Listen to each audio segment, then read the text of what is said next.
అనేక విషయాలలో ముఖ్యమంత్రి గారు దక్షిణ భారతదేశానికి ఉత్తర భారతదేశానికి మధ్యన విభేదాలు సృష్టించేటువంటి ప్రయత్నం చేస్తున్నారు.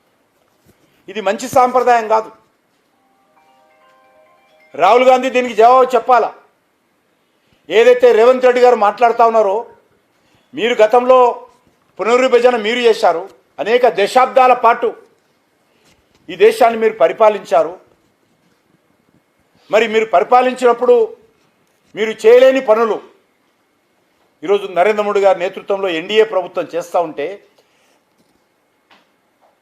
చాతనైతే సమర్థించండి, లేకుంటే నోరు మూసుకొని కూర్చోండి. కానీ తప్పుడు మాటలు మాట్లాడకండి, అబద్ధాలు మాట్లాడకండి, ప్రజలను తప్పుదారి పట్టించేటువంటి ప్రయత్నం చేయకండి, వాస్తవాలకు విరుద్ధంగా మాట్లాడకండి. మీరు అంతకుముందు ఇన్ని రోజులు ఏమన్నారు, జనాభా ప్రాతిపాదికన చేయకూడదు, నష్టం జరుగుతుందన్నారు. ఇప్పుడేమో గతంలో ఉన్నటువంటి సీట్ల నిష్పత్తి ఆధారంగానే కొత్తగా సీట్లు పెంచాలంటే ఇప్పుడు మళ్ళీ ఆ కొత్త పాలెం అందుకుంటున్నారు.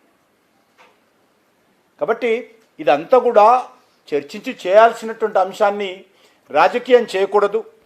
ప్రధానమంత్రి గారు ఈరోజు అన్ని